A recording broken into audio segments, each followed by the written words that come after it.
Managers on Major League Baseball team don't make decisions. Credibility in this situation is worse than losing your job. The castration of the Major League Baseball managers, we know it. Ask me about my winner. What's going on, everybody? Another edition of the Passball Show, brought to you by JohnPLA.com, by St. Aloysius Church in Jackson, New Jersey, by Two Ways, One Passion Food Truck, located in Scranton, Pennsylvania.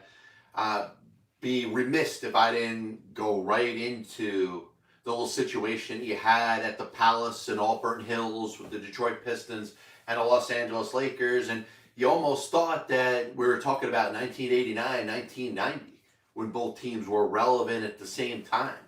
You got LeBron James, you got this guy named Isaiah Stewart, who I was just introduced to him because outside of yesterday, barely anybody knew who this person was.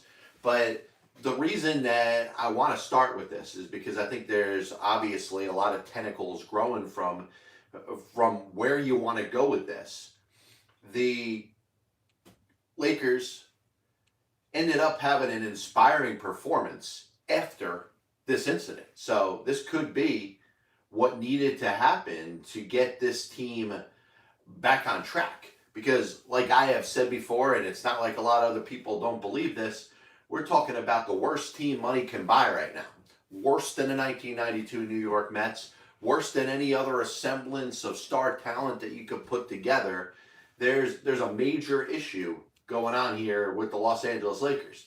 This team has too much talent, too many potential and likely Hall of Famers all assembled together to be as bad as they are, to be 9-9. And I understand we're talking about 18 games, but there's a possibility, there's a distinction that the Lakers could use this moment to actually boost them up and all of a sudden be a strong team, a contender in the Western Conference.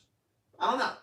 I'm not necessarily buying that, but I guess time will tell. If time goes by and all of a sudden we're talking about the Lakers as a legitimate contender, then perhaps we can go back to this particular game and this particular incident.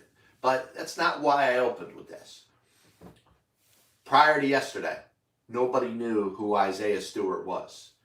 And it was good to actually read something. And if you want to go on to Instagram and figure out exactly what it is that former NBA player Gilbert Arenas said to Isaiah Stewart, and kind of as advice, it's not really a wise thing to go after the king. And I'm not talking about the king as it applies to just being LeBron James, but for anybody in the history of the NBA that actively went at Michael Jordan. Listen, the 1980s were different. We accepted a lot more in regards to violence and players getting into scuffles and being a lot more physical than we do in the National Basketball Association now.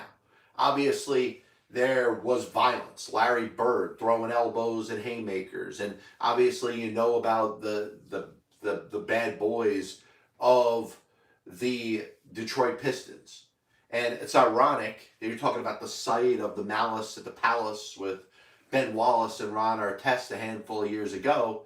And it's the same site with Isaiah Stewart basically running uncouth like a maniac, basically embarrassing himself and his team. Now listen, he got hit in the face. I get it. We've all been hit in the face. It hurts.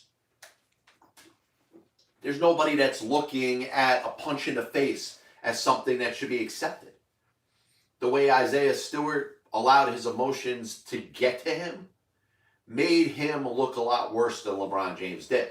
Now, listen, there's going to be the narrative, the anti-LeBron crowd. It's going to come out in the full force. If you don't like LeBron James, you're going to follow every aspect of this from a negative standpoint and what you hate about LeBron and why this pisses you off. LeBron James gets blown up in this situation because of slow motion replay. You see the contact that's made with the player's face, which is something he shouldn't have done, which was something that he was ejected from the game from and for, and likely I think he should be suspended because of his negligence. But did he actually throw a punch? You're using the slow motion replay to your advantage, just like you do in the National Football League. When you're criticizing the refs for bad calls, you have the benefit of watching a slow motion replay. Now, the slow motion replay helps you in the National Football League through instant replay, and the hope is through that process the calls end up getting corrected. The incorrect calls are corrected on the field. The calls are the way that they should be. In the NBA, this happened so quickly. Obviously, you see the blood coming out of the guy's eye, or right below his eye and his face. You looked at the replay and you saw a blatant, no, maybe not as blatant, but a blunt force from LeBron James. I don't think he was over there trying to punch him. It was a physical play coming off of a free throw, and he struck him.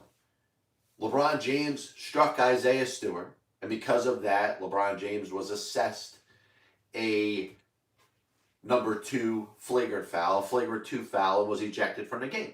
And probably because of that, over the course of time, he will probably be suspended. I think it's in the best interest of the NBA to suspend them for the action. Now, was he throwing haymakers? Did he intentionally enact violence on this man? The answer is no.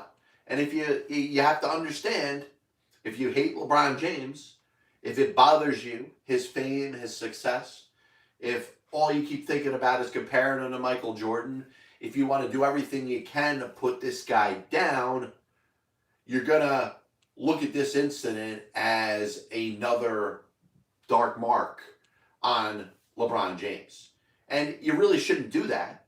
It's not the way it's supposed to be. We're talking about a physical game that has had a lot of physicality taken away from it. Do I think that he intentionally struck this man in the face with the intention to make him bleed? The answer is no. Now, was he negligent? Sure.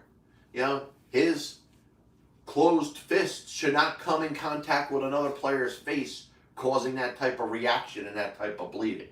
So he should be held accountable for it. He was ejected from the game, and you know what? Once he walked off the court. He conducted himself like the professional in that situation. And like I said, before yesterday, there were a few people out there that even knew who the hell Isaiah Stewart was. You could talk about how he went to the University of Washington for a year, how he was drafted in the first round by the Portland Trailblazers and traded from the Trailblazers to the Houston Rockets and traded from the Houston Rockets to the Detroit Pistons. By the way, in 2 separate trades that both included Trevor Ariza going with him. Trevor Ariza went with him from Portland to Houston and again with him from Houston to Detroit. That's all great. And Isaiah Stewart may have a fine future in the National Basketball Association. He may be a key cog, a key important player to the upstart Detroit Pistons. But prior to yesterday, very few people knew who the hell Isaiah Stewart was. And for him to act like that, unfortunately, is going to be the reason that people know who Isaiah Stewart is. And honestly, I bet you, and he may need a little time to cool down, but as time goes by, he's going to look back at that moment and wish that he didn't act the way that he did. And he looked bad. He looked bad on many fronts. Yes, he's got the right to be upset if he's struck in the face and he's bleeding. But for him to act like that, using the players that are around him as kind of a defense field for him to run across the court like a maniac, he's going to regret doing that. That doesn't help his image. And by the way, LeBron James, the polarizing figure in this, the one that everybody knows about, you don't have to know anything about basketball to know who LeBron James is the one that outside of the negligence, which involved him striking this player in the face, conducted himself like the true professional that he is. And if this bothers you as a LeBron James hater, I don't know what to say. You're going to keep matching him up and say, oh man, he's not Jordan. Well, Jordan playing in this NBA could have just been as good as Jordan is. But what's to say Michael Jordan spends his whole career in Detroit in Chicago with the salary cap the way it's constructed right now? I know it's easy because we think that the 90s were like 5 years ago, and they're not. But you're talking about a different time in the NBA. And at some point, you have to not compare the apples to the oranges. LeBron James is the best player of this generation, hands down. Now, Steph Curry, Kevin Durant, there's other palpable players in the NBA that deserve some consideration. But from the generation that LeBron James has been part of since the day he made his debut for the Cleveland Cavaliers after he was drafted number 1 overall out of high school, there's been no player that's on the level of LeBron James. And a lot of people want to compare him to the ghost of Christmas past. And because of that, you're going to have a negative point of view when it comes to judging LeBron from this story. Did he deserve to be ejected from the game? Absolutely. And you know what? With that comes some consequences. He was ejected from the second game that he ever was in his entire NBA career. Like I said, there should be repercussions. He should not have the right, whether it was intentional or unintentional, to strike another player in the face and cause the blood that he caused. You know, this guy's face is bleeding. He had 5 stitches or 8 stitches, however the reports come out. But the bottom line is you're talking about a guy in LeBron James that outside of the negligence, which was the responsibility that he needs to take for his action, handled himself and conducted himself like the professional that he is. And Isaiah Stewart, with all due respect, like I said before yesterday, I didn't know who you were. You made an ass out of yourself. You absolutely embarrassed yourself, and as time goes by, you're going to look back and probably regret your actions at Auburn Hills in Detroit at the Palace on Sunday, the 21st day of November 2021. Number 2, in an NFL, a slate of games where you saw probably not as much competition. Yes, the Green Bay, Minnesota game was really fun to watch. Even the Jets-Dolphins game, which obviously doesn't have playoff implications, but came down to the last couple minutes. There were a lot of disappointing games. Obviously, the Pittsburgh Chargers game was great, all the way up until the end. But you had the Titans on an uninspired performance losing to the Houston Texans, which I probably could have called. After beating all those solid teams over the course of weeks, I expected them to have a letdown. The game I want to focus on, though, is the Detroit Lions and the Cleveland Browns. The Detroit Lions, winless in the NFL to this point. They did have a tie against the Pittsburgh Steelers in a game that obviously, neither team was able to get through. No Big Ben for the Steelers. Gave the Lions a chance, and they ended up coming out of the game with a tie. The Cleveland Browns expect themselves to be a playoff team. The Cleveland Browns have themselves in their mind an elite quarterback, a quarterback that they feel, at least for the temporary future of the next couple of years, is going to be under center for them. Baker Mayfield's playing for his next contract. He wants to get paid like Dak. He wants to get paid like Mahomes and Josh Allen and all the other top quarterbacks in the National Football League. And there's nothing wrong with that. He's got every right to want to feel that way. Because of that, he's putting himself on the field when he's not at his best. He's got the torn labrum in his shoulder. He's got a knee problem. He's got a foot problem. All of these are compromising this man's performance. What we need to understand is that there's a reason that Baker Mayfield is on the football field playing football every Sunday for the Cleveland Browns. It's not to give the team the best chance to win. It has everything to do with Baker Mayfield and his upcoming contract extension that he's seeking with the Cleveland Browns. And at some point, he's got to realize that he's compromised. He looked bad yesterday. He looked bad throwing the 2 interceptions and kind of being on the level of Tim Doyle, a former college quarterback that once threw 1 touchdown and 13 interceptions in college.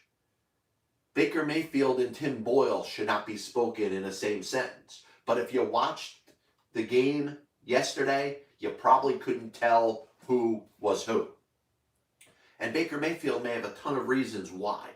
The shoulder, the knee, the foot.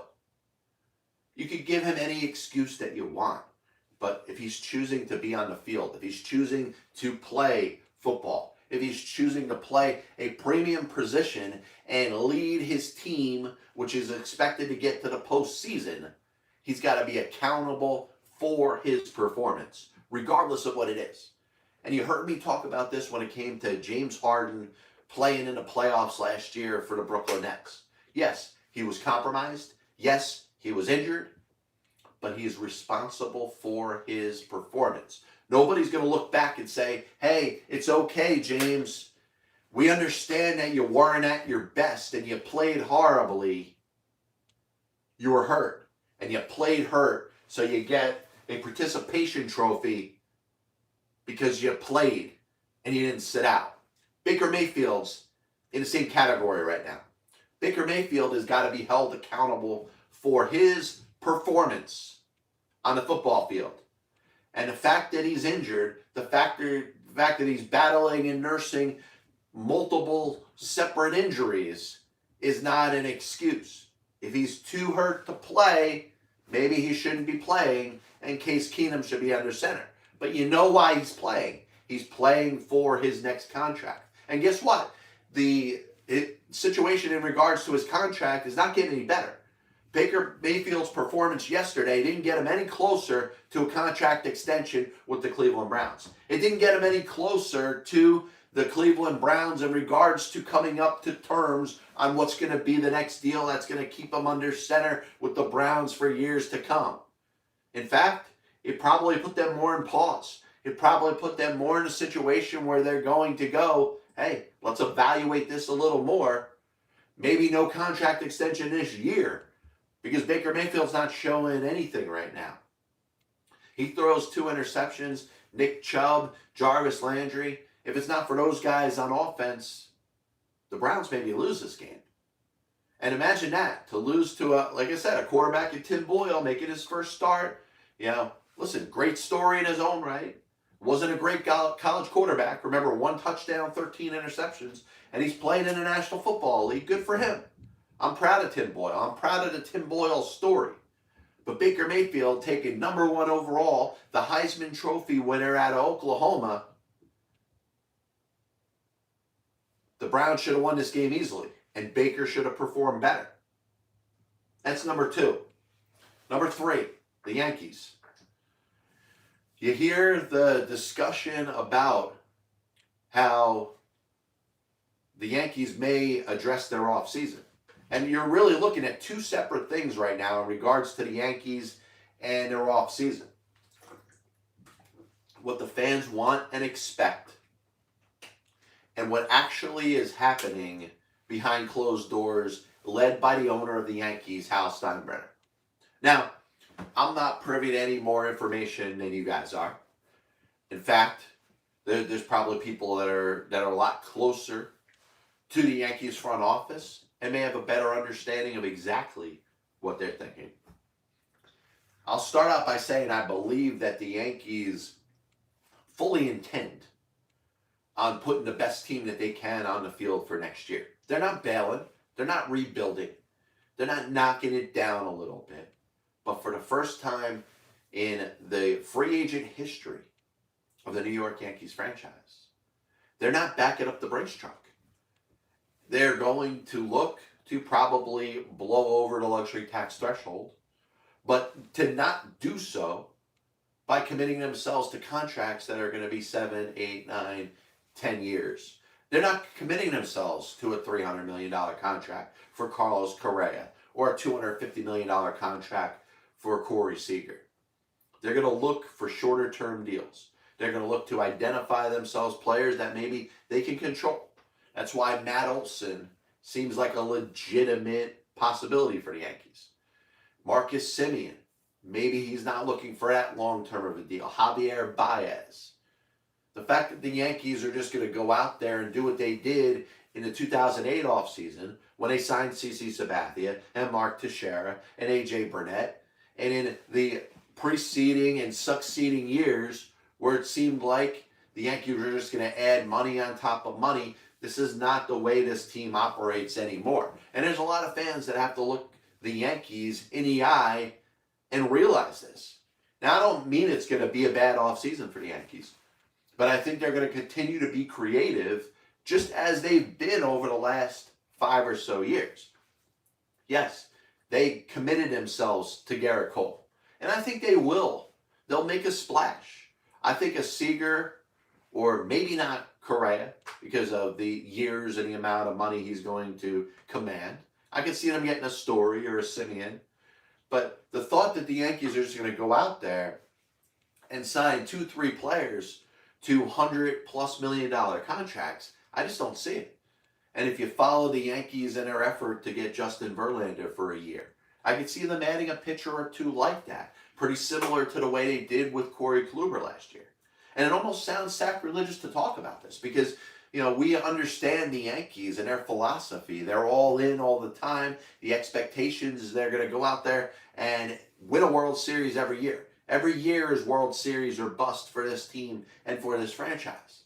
Now, here's the issue. The Yankees are being run by Hal Steinbrenner, who is watching the Tampa Bay Rays succeed with a payroll that is so much considerably less than what the New York Yankees are doing. He's wondering from Brian Cashman and his staff, how come he doesn't have the things implemented successfully that the Tampa Bay Rays do to develop their own players? And he's got Brian Cashman worried. Brian Cashman is maybe one of the most pompous and arrogant dudes when it comes to dealing with other general managers, when it comes to his belief in the Yankee way. But I bet you right now, he's scared. He realizes he doesn't have the deep pockets. The Brinks truck isn't backing up for him to dish out whatever kind of money he wants for players and free agency. And guess what? This isn't something that just happened, dude. This is something that's been going on for a couple of years. The Yankees, yes, they expect to win every year. But have you noticed, really outside of the Garrett Cole signing, the Yankees haven't gone out there and totally blown through when it comes to signing a free agent or trading for a player and extending him over a long period of time. They've tried their ways with the Clint Fraziers. And you look at the shortstop situation where they may be looking for towards an Andrelton Simmons for 1 year as opposed to go deep sea diving in when it comes to these free agent shortstops, the Seagers, the Correas, the Baezes, the Stories, the Simeons. I still find it a little amazing and will be shocked if the Yankees don't land one of these players. But at the same time, I think all options are open. And I think the Yankees are going to operate themselves as they have over the last couple of years. Like I said, for the exception of the Garrett Cole signing, it's not like they're going out there saying, here, take whatever money we want. I could see the Yankees making a commitment for one player for the next series of years. But I would bet the expectation is by year 3 that the Yankees will put themselves under the luxury tax threshold again. And of course, this is all contingent on what the next collective bargaining agreement is going to be. And there's going to be, from now until the first day of December, 9 days for teams to get their act together and bring what type of free agents they want in right now. Because you don't know how long this lockout is going to last. We're at a point right now where I think we're accepting the fact that baseball is going to lock it. Baseball is going to lock its players and the Players Association out on December 1st.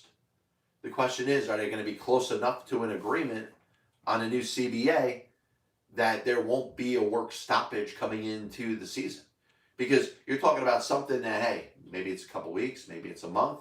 And you know what? Even if it's a month, goes into the new year, baseball has a new CBA, free agency gets back going, and then all of a sudden you're ready for a baseball season to start on time. A month from now, we might be talking about the possibility of the baseball season not starting on time. But how does it apply to the Yankees? I don't think they're going to be extremely aggressive over the next 9 days. I think they're going to throw numbers out there. They're going to have a plan, say, hey, Marcus Semien, they're going to talk to Trevor Story, even Corey Seager, Javier Baez. They'll throw around deals that they think are reasonable. But I don't know if they're going to go 250 to 300 on a player.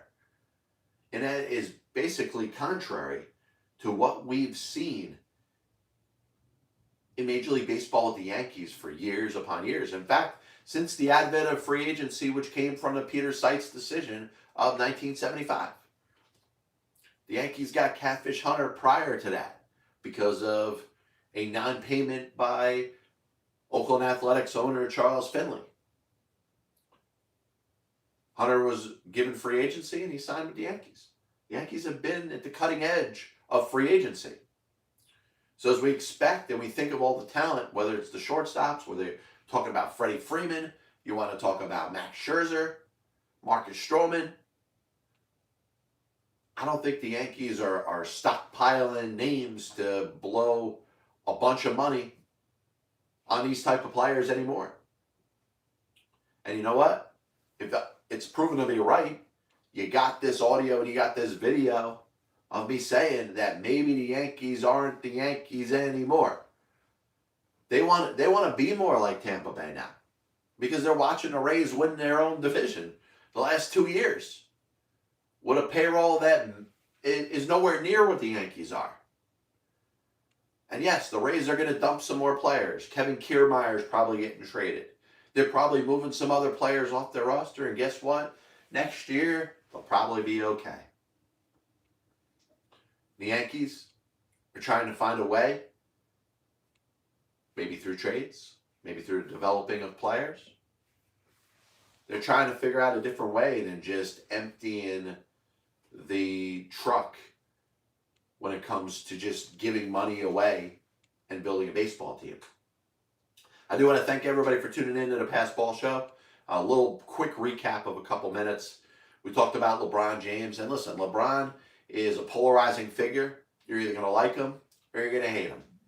And if you don't like LeBron James, you're going to point to what happened last night in the Palace or yesterday afternoon in the Palace with Isaiah Stewart. And once again, prior to yesterday, nobody knew who the hell Isaiah Stewart was. And Isaiah Stewart was the one that embarrassed himself. Yes, it sucks to get hit. I didn't expect him to stand there and just say it was okay. But to basically look like a maniac like he did on that court yesterday only embarrassed himself. And Isaiah Stewart could go out there and have a great career with the Detroit Pistons. He could lead them to an NBA championship. He could be a Hall of Famer. But you know what? All people are going to remember is Isaiah Stewart acting like a maniac on the court after LeBron James hit him in the face. And once again, LeBron James hit him unintentionally. Now, was it a physical play? Was it one that warranted him getting possibly suspended? Yes. Should he have been thrown out of the game? Absolutely. But Isaiah Stewart was the one that looked like a fool yesterday at the Palace at Auburn Hills. Number 2, Baker Mayfield. I compared Baker to James Harden in the playoffs for the Brooklyn Nets last year. James Harden was hurt. You want to give him a little bit of credit for being on the court, playing hurt, as opposed to not playing. Well, he's still responsible for his performance on the court. So if he performs bad, you can't give him a participation trophy and say, great, good job, you gave it your all, great for you for being on the court. You're still held responsible for the way that you play. And Baker Mayfield, as hurt as he might be with the torn labrum, with the knee, with the foot, played terribly last year yesterday against a bad Detroit Lions team. And that doesn't do very much for Baker Mayfield as he's looking to get a new contract from the Cleveland Browns. And let's be serious. A November game against the Lions at home, that's a game that Baker Mayfield would be sitting out if he wasn't playing for a contract. Baker should not have played yesterday. And the fact that he played means he's got to be held accountable for his performance, for his 2 interceptions, and for the fact that if you looked at him and Tim Boyle, the only difference between the two of them were the uniforms that they were wearing. Number 3, I'd be worried about the Yankees spending ridiculously this offseason. I think Hal Steinbrenner has an exact idea of what he's looking for the team to spend, and long-term deals, 7-8 years, may very well be out of the question. And I think the Yankees are going to look at alternative ways to build a roster than just unloading a whole shitload of money on free agents. So keep that in mind. And if the Yankees don't have that type of offseason where you're talking about multi-$200 million contracts, remember that I'm the one that told you so. This is the Pass Ball Show, brought to you by JohnPLA.com, by St. Aloysius Church in Jackson, New Jersey, by 2A's One Passion Food Truck located in Scranton, Pennsylvania. God bless you. And as always, I'll see you on the other side.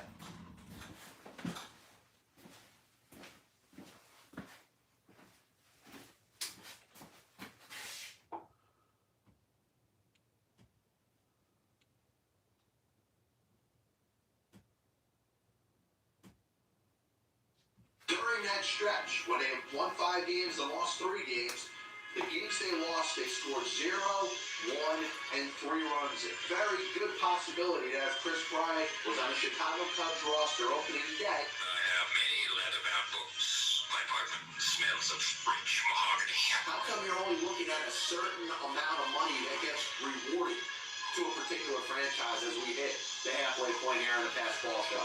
Why don't you give it all, or a majority of it, to the team that wins the freaking World Series? I was going to listen to that, but then I just carried on in my life. I may come out as the biggest Major League Baseball manager apologist. It'll only make someone work just hard enough not to get tired. Because hitters are going out there saying, I'm either going to hit a home run or I'm going to strike out. And if I don't get a pitch that I feel like I could drive out of the park, I was supposed to be here today. especially prospect fours and hoarders, are going to be a little pissed off at me when I say this. There are only 2 managers in baseball's Hall of Fame who have losing records. One of them is the iconic Connie Mack, who you could say, in spite of winning 5 World Series championships as a manager, could be in as much as a pioneer and Bucky Harris.